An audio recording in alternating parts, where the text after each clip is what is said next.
আসসালামু আলাইকুম প্রিয় বন্ধুরা, বিগত সালের ভার্সিটি ভর্তি পরীক্ষায় যে প্রশ্নগুলো আসছিল তার মধ্যে থেকে গুরুত্বপূর্ণ কিছু প্রশ্ন আজকে ভিডিওতে আমরা সমাধান করব। Let's get started. আমাদের প্রথম প্রশ্ন হচ্ছে, যে প্রশ্নটা আসছিল হচ্ছে আমাদের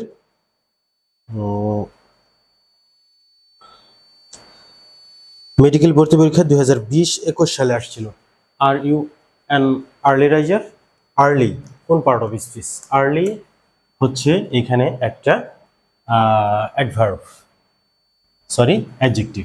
আর্লি হচ্ছে একটা অ্যাডজেক্টিভ। কিভাবে অ্যাডজেক্টিভ হলো? আর্লি নর্মালি অ্যাডভার্ব হওয়ার কথা, সেই সূত্রে কিন্তু আমি বলতে চাইছিলাম যে আর্লিটা হচ্ছে একটা অ্যাডভার্ব, কিন্তু আর্লি অ্যাডজেক্টিভ হলো, মনে রাখবেন, পাশাপাশি দুইটা ওয়ার্ড।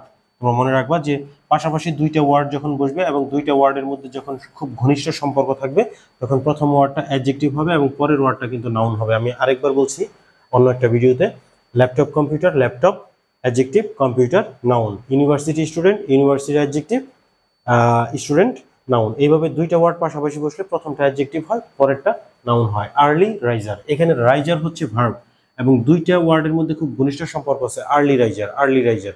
সো আর্লিটা হবে অ্যাডজেক্টিভ এবং পরেরটা রাইজার হচ্ছে noun. Riser normally noun. Riser যে ঘুম থেকে ওঠে সে হচ্ছে রাইজার।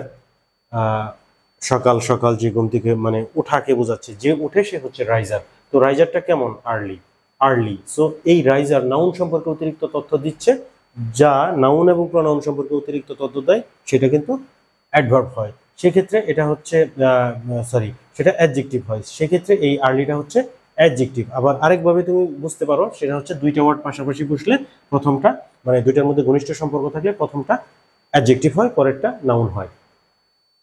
এখন আমাদের পরের প্রশ্ন যেটা আসছিল হচ্ছে গুচ্ছ ভর্তি পরীক্ষার ক ইউনিটে 2020-21 সালে আসছিল। প্রশ্নটা হচ্ছে he was never the wiser. Never কোন পার্ট অফ স্পিচ? কিছু কিছু ওয়ার্ড যেগুলো হচ্ছে জন্মগতভাবেই অ্যাডভার্ব, তার মধ্যে হচ্ছে একটা নেভার। এগুলো হচ্ছে টাইম অ্যাডভার্ব, সময় রিলেটেড যে অ্যাডভার্ব।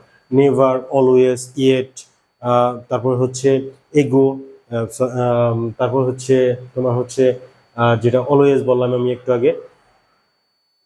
এই ধরনের টাইম রিলেটেড অ্যাডভার্ব যেগুলো, এগুলো হচ্ছে যে তোমার হচ্ছে সবসময় অ্যাডভার্বগুলো হয় টাইম রিলেটেড অ্যাডভার্ব, যেগুলো টাইম সময়ের সাথে সম্পর্কিত সেগুলো কিন্তু অ্যাডভার্ব হয়। নেভার হচ্ছে একটা সময় রিলেটেড একটা অ্যাডভার্ব। সো নেভার, অলওয়েজ, তারপর হচ্ছে ইয়েস্টারডে, টুমোরো, এগুলো কিন্তু টাইম রিলেটেড অ্যাডভার্ব সবগুলো। সো নেভার হচ্ছে একটা অ্যাডভার্ব, আমাদের কারেক্ট আনসার এখানে।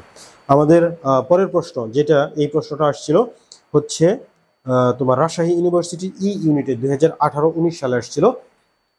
তোমার হচ্ছে সেলডম, এটা কোন পার্ট অফ স্পিচ? সেলডম হচ্ছে একটা অ্যাডভার্ব, এটা জন্মগতভাবেই এটা অ্যাডভার্ব। কিছু কিছু ওয়ার্ড আছে জন্মগতভাবে এগুলো অ্যাডভার্ব হয়, এগুলো আমাদের মনে রাখতে হবে। Seldom, yet, always, never, sometime, এগুলো অ্যাডভার্ব হয় সবসময়। আমাদের পরের প্রশ্ন, যেটা হচ্ছে আমাদের 4 নম্বর প্রশ্ন, রাজশাহী ইউনিভার্সিটিতে সি ইউনিটে 2020-21 সালে আসছিল। প্রশ্নটা হচ্ছে the class was held online. Online কোন পার্ট অফ স্পিচ? অনলাইন হচ্ছে একটা অ্যাডভার্ব। কিভাবে অ্যাডভার্ব হলো দেখো, the class was held online. ক্লাসটা কোথায় অনুষ্ঠিত হয়েছিল, কিভাবে অনুষ্ঠিত হয়েছিল? অনলাইনে। তাহলে হেল্ড অনুষ্ঠিত হওয়া, অনুষ্ঠিত হওয়ার সাথে ঘনিষ্ঠ সম্পর্ক আছে, অর্থাৎ এই ভার্বটাকে মডিফাই করছে, ভার্ব সম্পর্কে অতিরিক্ত তথ্য দিচ্ছে। হেল্ড মানে অনুষ্ঠিত হওয়া, কোথায় অনুষ্ঠিত মানে কিভাবে অনুষ্ঠিত হয়েছিল? অনলাইনে। সো ভার্ব সম্পর্কে অতিরিক্ত তথ্য দিচ্ছে, এই জন্য এটা কারেক্ট আনসার হবে অ্যাডভার্ব। আমাদের 5 নম্বর এবং সর্বশেষ প্রশ্ন, যেটা যশোর বিজ্ঞান ও প্রযুক্তি বিশ্ববিদ্যালয়ের ই ইউনিটে আসছিল 2019-20 সালে। হি রিচড স্যাটিটি সোন। স্যাটিটি কোন পার্ট অফ স্পিচ? স্যাটিটি শব্দের অর্থ হচ্ছে তৃপ্তি। টি ওয়াই যুক্ত যে ওয়ার্ডগুলো থাকবে সেগুলো কিন্তু অবশ্যই নাউন হবে।